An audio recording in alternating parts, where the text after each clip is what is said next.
164 statement ఇవ్వడానికి వచ్చా. 3 గంటల 30 నిమిషాల నుంచి ఆల్మోస్ట్ 5 నిమిషాలు తక్కువ 7 వరకు ఆ స్టేట్మెంట్ ఇవ్వడం జరిగింది. ఆ తర్వాత ఇంకా సంతకాలు, ఇంకా ఆ కార్యక్రమాలకు ఇంకో పావుగంట. మొత్తం మీద ఏమన్నా మీ దగ్గర నుంచి వెళ్ళాను వచ్చాను. సో డీటెయిల్డ్గా జరిగిందంతా చెప్పాలి కాబట్టి, మళ్ళీ హ్యాండ్ రిటర్న్ రాయాలి కాబట్టి చాలా అనుకున్న దాని మీద కొంచెం ఎక్కువ సమయం పట్టింది. ఈలోపు పాల్కి బెయిల్ వచ్చిందంట కదా, ఇవాళ వెళ్ళిపోతున్నాడా రేపా? లేదు ఇప్పుడు నేను చూసే మనం ఎవరు పర్మిషన్ ఇవ్వడానికి. కాకపోతే ఏంటంటే అతను నోరెప్పులా ఇప్పుడు దాకా సునీల్ కుమార్ గారు బయట ఉన్నాడు, నీకెందుకని అభయం ఇస్తాడు ఎప్పులా. ఇప్పుడు సునీల్ కుమార్ ఇద్దరు బయట ఉన్నారు. సో చూడాలి, కొంచెం ఆలస్యం అవ్వచ్చు. బట్ ఏమైనా అంతిమ విజయం నాకైతే పూర్తిగా పోలీస్ వ్యవస్థ మీద, అంటే ఇప్పటి పోలీస్ వ్యవస్థ మీద, న్యాయ వ్యవస్థ మీద నమ్మకం ఉంది. సో ఖచ్చితంగా ఇంకో 10 రోజులు ఆలస్యమైనప్పటికీ కూడా డెఫినెట్గా నిందితులు శిక్షించబడతారు. విజయపాల్ మెయిన్ ఫెలో, ఐఓ, అతని సమక్షంలోనే అన్నీ జరిగినాయి. అందరికీ తెలుసు, జరిగింది ఏంటో తెలుసు. కానీ మరి చట్టానికి సాక్షుల వివరాలు కావాలి కాబట్టి కొంత ఆలస్యం అవ్వచ్చు. డెఫినెట్గా రాబోయే రోజుల్లో ఇంకా చాలామందిని పిలిచి ఎంక్వైరీ చేసే అవకాశం ఉంది. ఎందుకంటే కొన్ని రిమాండ్ రిపోర్ట్లు మేము చూస్తాం కదా కోర్టులో, నేను కూడా ఇంప్లీడ్ అయ్యాను కాబట్టి చూసిన ఇట్ల ప్రకారం, కేసు డైరీల ప్రకారం డెఫినెట్గా కేసు ఒక కొలిక్కి నేను అనుకున్నంత స్పీడ్గా కాకపోయినా త్వరితగతినే వస్తుంది. అందులో ఎటువంటి అనుమానం లేదు. ఏమి కనపడతల్లా కేసు డెఫినెట్గా నేను నీరు కారణం ఉన్నా సీలేసేస్తా. అంచేత ఎటువంటి ఇబ్బంది లేదు, వదిలేదే లేదు. ఎందుకంటే అన్ని వివరాలు మాకు తెలుసు కాబట్టి ఎవడు ఏం చేయలేడు. లేదు ఒకప్పుడు ఉండేది, ఇప్పుడు బాగా స్ట్రాంగ్ అయింది.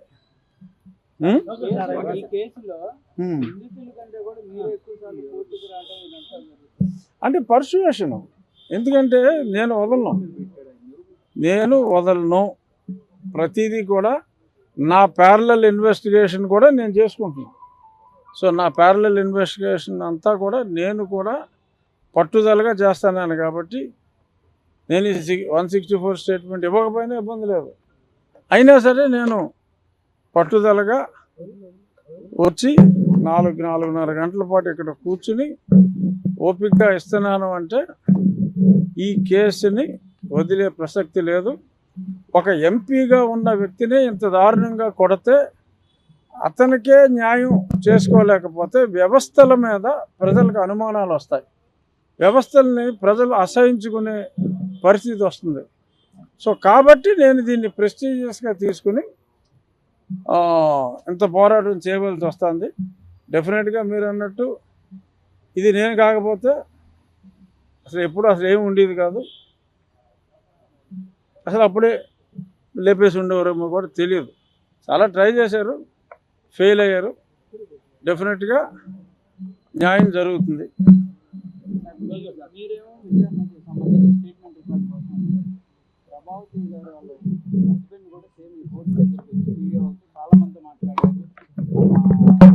మా ప్రభావతికి ఏం తెలియదు అన్నాడా? అవార్డులు అవన్నీ కనీసం ముందు జరిగినటువంటి స్టేట్మెంట్లు, ఆధారాలు ఇన్నున్నా కూడా కావాలని తప్పుదారి పట్టిస్తున్నారని కూడా ఆయన మాట్లాడారు. ప్రభావతి రిపోర్ట్లు మార్చింది అన్నదే నిజమమ్మా. ఆవిడ పేరు ప్రభావతి అన్నది ఎంత నిజమో, ఆవిడ రిపోర్ట్లు మార్చింది అన్నది అంతకన్నా నిజం. అసలు సింపుల్గా ఒకటి చెప్తా, ప్రభావతిని హైకోర్టు వాళ్ళు నన్ను అరెస్ట్ చేసిన మే 14 తీసుకొచ్చి కొట్టారు కదా, 16వ తారీఖు మధ్యాహ్నం 12 గంటలకు రిపోర్ట్ ఇవ్వమన్నారు. 12 గంటలకు రిపోర్ట్ ఇవ్వమంటే ఈ పోలీసు వాడు అప్పుడు దిలీప్ కుమార్ అని ఎవడో ఉన్నాడు, ఎయిడ్స్ వచ్చి వచ్చాడు. ఆ దిలీప్ కుమార్ నన్ను తీసుకెళ్ళి జైల్లో పెట్టి 4:30కి జైల్లో పెడితే నన్ను జైల్లోకి వెళ్ళానని ఎన్ష్యూర్ చేసుకుని ప్రభావతి రిపోర్ట్ రిలీజ్ చేసింది.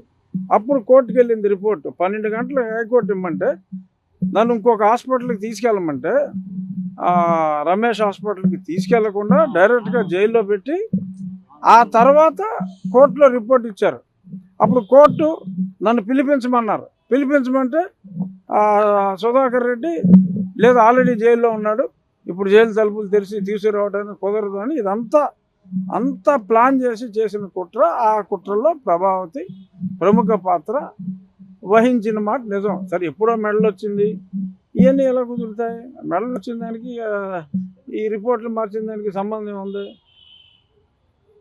అప్పుడు బాగా చదువుకుని ఉండొచ్చు, మెరిట్లో పాస్ అయి ఉండొచ్చు, బట్ దానికి మొగుడు ప్రలోభమా లేకపోతే ఆ మొగుడిని ప్రలోభం చేసిన ఒక ప్రముఖ రాజకీయవేత్త వెనకాల ఎవడున్నాడో మీకు అర్థమైపోద్దిలే. సో ఎవడు వెనకాల ఉండి ఇన్ఫ్లుయెన్స్ చేశాడో తెలుసు, బట్ ఓపెన్గా పేర్లు చెప్తే ఇప్పుడు బాగోదు. బట్ డెఫినెట్గా ప్రభావతి గారు కుమ్మక్కయ్యారన్నది నిజం. రవి గారు మీ దగ్గరికి వచ్చి ఎన్ని చెప్పినా అల్టిమేట్గా నిజం బయటికి రాకపోదు. బట్ రవికి తెలుసు అంతా, ఎందుకంటే చెప్పింది ఆయనే కదా. ఇన్నాళ్ళు అవుతున్నా కానీ ప్రభావతిని అరెస్ట్ చేయడానికి ఎందుకని ఆలస్యం అవుతుంది? అంటే సుప్రీంకోర్టులో ఆవిడ బెయిల్ తెచ్చుకుందిగా, పారిపోయిన తర్వాత ఆవిడ వచ్చింది సుప్రీంకోర్టులో బెయిల్ తెచ్చుకుంది. ఇప్పుడు పిలిచినప్పుడు వెళ్ళాలి, పిలుస్తారు. ఇప్పటికీ కూడా నిజం చెప్పకపోతే సుప్రీంకోర్టులో ఇంకొక 3 వారాల్లో వస్తుంది. నన్ను కౌంటర్ వేయమన్నారు, మా కౌంటర్ కూడా వేస్తాం. దాని తర్వాత 2 వారాల్లో ప్రభావతి గారు కౌంటర్ వేయాలి.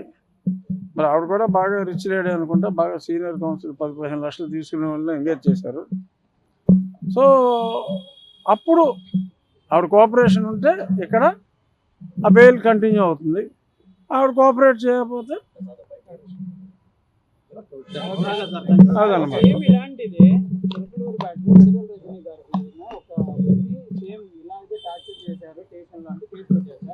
వెంటనే ఎఫ్ఐఆర్ కూడా నమోదైపోయింది. కానీ మీ కేసులో మాత్రం ఇప్పటి వరకు ఎవరైతే A5 వరకు ఉన్నారో వాళ్ళని విచారణకే పిలుస్తున్నటువంటి పరిస్థితులు లేవు. నువ్వు చెప్పింది నిజం, ఏం చెప్పమంటావు? నువ్వు చెప్పింది నిజం, ఆలస్యం జరుగుతున్న మాట నిజం. సునీల్ కుమార్ని ఎప్పుడో పిలవాలి, సునీల్ కుమార్ని ఎప్పుడో సస్పెండ్ చేయాలి. అతను పిలవని మాట నిజం, అతన్ని సస్పెన్షన్ చేయని మాట నిజం. ఇవన్నీ నిజాలే. బట్ ఇన్ని నిజాలున్నా నమ్మకం అనేది ఒకటి నన్ను నడిపిస్తుంది. చూద్దాం ఎన్ని రోజులు సస్పెండ్ చేయకుండా ఉంటారు, ఎన్ని రోజులు ఎవడు కాపాడతాడు? ప్రజాస్వామ్యంలో ప్రజలు ఉన్నారు కదా. ఇప్పుడు మీరు ప్రశ్నించినట్టే రేపు ప్రజలు ప్రశ్నిస్తారు కదా. రజనీ మీద కేసు పెట్టిన వాళ్ళకి న్యాయం చేస్తారు, రాజుగారు పెట్టిన వాళ్ళకి న్యాయం చేయరని ప్రజలు అడుగుతారు కదా. వాళ్ళు మీరు అడిగారు, రేపు 100 మంది అడుగుతారు, ఎల్లుండి 1000 మంది అడుగుతారు. ఎంతమందిని ఎన్ని రోజులు కాపాడగలరు ఎవరైనా? బట్ ఎవడు కాపాడుతున్నాడో నాకు తెలియదు. బట్ ఎవడైనా ఎన్ని రోజులు ఎక్కువ రోజులు కాపాడలేరు. సో కాబట్టి డెఫినెట్గా ఇప్పుడు దాకా సోదరుడు అడిగిన మాట నిజం, కానీ అది ఎక్కువ రోజులు జరగదు.